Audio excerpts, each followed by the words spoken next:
I'm Robert Fehlen. I'm a small business owner here in town. I'm Samantha Kelly, and I'm an independent business consultant here in Colorado Springs. And this is our podcast. It's the NetWorth Network, where we dive into what your network is actually worth. Very good. Can you tell me a little bit more about when you say net worth? Because as a finance guy, I start to think of, financially related, money, but what else are we talking about? Yeah, I get it.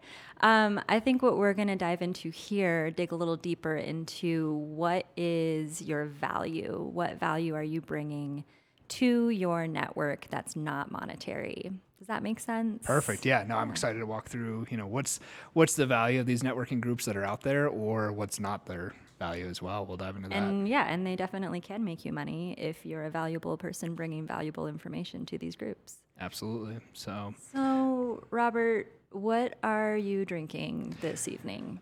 Sean poured me a nice Macallan's here. So That's our producer. Yeah. Yep. Okay. And how about you? Hendrick's the Lunar bottle, which I've never had before, with a little splishy splash of water. So excellent. So this is going to be a great conversation. Yeah, it's going to be an excellent conversation, really. So thank you for tuning in. Absolutely. So back to value. What is our first question? Community and contribution versus convenience. Ooh, this is a good one. And contribution versus convenience. I like this one. All right, you take it away then. Yeah. So when I heard this topic first, like in my mind, it goes to a lot of times when we're out there in networking, right? It's really a network of convenience. Yeah. And how I would kind of define that is just like, you see these people that join these networking events, they're there, they build their business. As soon as it's no longer convenient for them, it's out. Yeah. It's out. So, and I'm guilty of that just as anyone else is as well, because time's important. There's so many different things we have going on. But when we're talking about, what should a networking group actually be, right? Which I think is a part of this podcast, is like redefining what networking actually is. We got to think about what are we actually contributing into the community. So I think when you come from a mindset of like, what are you actually contributing to this network, it really changes the paradigm of like what networking actually is.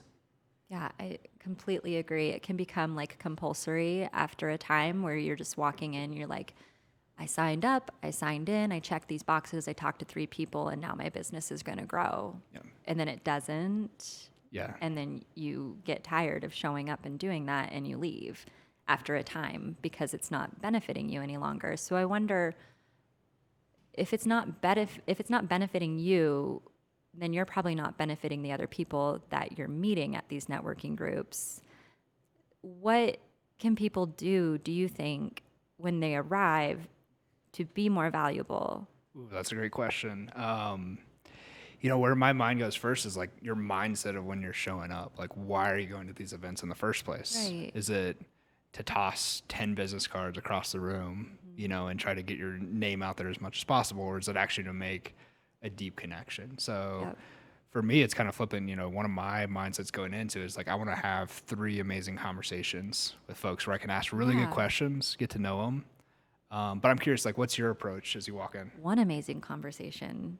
Yeah, 3 is great, but one quality connection, I think, at the very least, I think anybody can do that if they're coming in with a genuine attitude of, I can help somebody's business and they can help mine, no matter what that person does or what you do, right? Because something I love about the group of people in this room is I know if any of you are in another room, you're going to speak highly of me and my business. Most of the time. No. Wow. Okay. I need to send text messages about you. So yeah, I think a lot of times people come in and they just think they have to follow a script of like, well, I got to give my business card, my website, and then all the money comes in. But it's more about building community. It's about building friendships. It's about building a network. It's right there in the title. That's interesting. But it's certainly about business. But your value is in the connection that you can offer people. Yeah, absolutely. And there was, I'm trying to remember the name of it exactly, but there was a gentleman I heard on another podcast that talked about the Connect 4 game that he plays, which is just walking in, and my goal is to connect 4 people to 4 other people. I thought that was a really cool concept because you're walking in, you're providing value when you meet someone for the first time. And that's going to leave a lasting impression. I don't know if you've experienced, I'm sure you have, of like, you walk into these Yeah. groups and someone hands you their business card within the first 10 seconds of talking to you, and you know how that conversation is going to go. It feels really, it feels really disingenuous. It feels like, so on the one hand, I know that's why people are going to networking meetings, but on the other hand, it's kind of like dating, where like, well, why should I? You know, you haven't earned anything from me to pass on your information to my network, and my network is pure gold. So I don't know anything about you except that you just shoved your business card in my face and then you walked off. So I think the value is in being genuine. I think it's in not the amount of connections you can make in one sitting, but how deep those connections can go, how much you can figure out about somebody's business and the heart behind their business. And, you know, because you can be in one industry and different people are going to fit, you know, different clients, different customers. And so I could be like, oh, Robert, you're such a great fit for this person. But if another person's looking for somebody to help them financially and maybe they don't fit your personality type, I have another business card I can pull out of somebody who's amazing. So, but to get into that Rolodex, you got to work hard. Absolutely. Yeah. No, absolutely, for sure. And I just say, like, showing up to, you know, provide that contribution instead, when that's your mentality, and you notice the groups that you find out there that are all about contribution first, those tend to have the same group of people that show up each and every time. Yeah. So it's pretty big difference for those that are showing up because it's convenient versus actually trying to contribute. Yeah. Spicy versus bland. Very good. Yeah. Yeah, that's a great way to put it. All right, we're going to move on to our next topic of conversation, which rolls. Ooh, you set this one up beautifully. I know we did, not even on purpose. Going right back into that. I'm going to be a little controversial here, so if anybody's tuning in that has a thriving MLM business, God bless you. I'm so happy for you. And I support you and I want you to thrive. But the thing that I struggle with the most in that business model is that you're leveraging your relationships for transactions, you know? Yep. And so then it starts to feel really fake. Like, do you want to be my friend? Do you really want to see me succeed? Or do you just want to make money off of me? And that's oftentimes how these networking meetings can feel to me. Absolutely. Yeah. Yeah, no, I agree. I mean, you brought up a great point around the MLM, and I know that's very, very controversial because I know there's a lot of folks out there that, hey, this is a business, and I've seen people be extremely successful, and honestly, the ones that I've seen be the most successful in that type of transactional relationship are those that are coaching others that are doing that. And they start to build a coaching business outside of it for those that are in, you know, an MLM structure. Yeah, that's as well. interesting. So How you get there. yeah. So how do you avoid building transactional relationships? Like when you're out networking, you get a short, limited window of people's time. Like how do you go about building relationships? I think I would say when you're going into a networking meeting, you think about how do you earn the right to be heard by this person? Because nobody in that get together owes you anything. So how do you get in there and earn their trust and earn their business or access to their network? And I don't know if you write it down beforehand, like, again, the value that you're going to bring to all the people that you meet tonight. I think the last thing on your mind is handing them your business card and walking away. Oh, that's you a great know, point. I think you should talk about your business. You're passionate about your business, but asking them about their business, what are some things that you could do to help them first? And then I think people are much more likely to listen to what you have to say. Again, just like with dating. Yeah. Come on, this is a dating podcast now. There you go. Yes. That's what it's Tune in turning for all of into. your Yep. networking tips, business tips, and dating. Absolutely. So, no, you bring up such a real point. Back to, the business cards, like you can see the new people in the room that just walk into these groups and it's business card after business card. Honey. There's some great, I'll name call a little bit. Hopefully that's all right with the audience, but BNIs of the world out there where it is like, there's a lot of relationship that you build because you have to show up every single week, but there's a lot of transaction in the way of like, you're held to here's how many referrals I've got to give every single day. And to me, I was like, I know I would get caught up in, all right, what are the business cards that I collected from the last one? I'm going to start throwing those out at referrals. So is that really a strong relationship that I'm passing off, or is it a transaction? Or, we're talking? is it just something that you have to check off? And I guess that comes down to the individual person. You've got to check your heart before you hand somebody's business card that you know nothing about.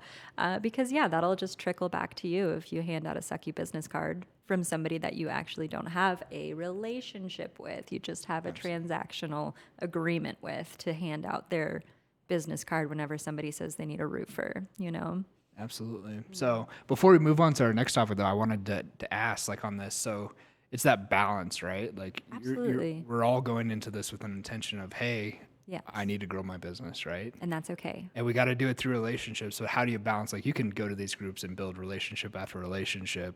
How do you start to turn the tide where you're actually like starting to, because you do have to transact as well at the same time. So what's that balance between building relationships versus actually, converting some of these into clients for your business as well? Yeah, I think it's okay to be bold in these, get to know. Don't just jump straight to like, what can you do for me? Start with what do you do? How can I serve you? And this is what I do, and here's how I see myself coming alongside you. And then the bold question of, now how can we do business together? Now how can our networks support each other? And I think it's okay to just ask that question point blank. I mean, the worst thing they're going to say is, I don't want to. Yeah. And then you're Absolutely. moving on. You didn't waste your time, right? Yeah. So it sounds like providing value first Yeah. before we get to it. Yeah. Earning that right to be heard by that person for sure. No, that's great. That's great. So what do we got next? Oh, gosh. Ooh. 5 reasons. Oh, this is gonna be a man. good one. Okay. I'm curious. What's your top reason you hate networking? Well, if you can't tell by everything I've already said, it is I hate how fake people are or can be at these meetings. I think it's okay to put your best foot forward, but like when I'm doing business with somebody, I want to get in there. I want the nitty gritty. I want to know like what is your pain point and how can I help you? Let me tell you mine, and let's be best friends and walk through this hard life together. And that's probably a lot for a lot of people. But Absolutely. No, for sure. what about you? So this is gonna be a little bit harsh. Oh gosh, bring I it. hope that's okay. No, I love it. And this is something I realized early on, and I could never put into words, but I talked to someone a few months back, and they had the perfect phrase for it. So when I first started in business, like I went to all the networking events. Like you get on meetup.com, you scroll through, and you show up to all of those. And of course, this was before COVID, where there were so many groups going on in this city, wherever you are. And you quickly realize, and this is the phrase he uses, that it's really all the hungry dogs trying to eat out of the same dog bowl. Which was like, it sounds horrible, but in reality, like that's the case. That's like true. that's why I love the title behind this of like, what's your network actually like worth as well, and throwing in the net worth as well. But you have all these people that are starting, they're in sales, like, you can start to smell that they need this sale to put food on the table next month. And that's never a great place to come from. Right. So in there's so many events out there where it's a lot of new individuals that are super hungry and sometimes desperate for business. And you can sense that over time. So so I'd say that's good. one of my top reasons of hating networking events overall.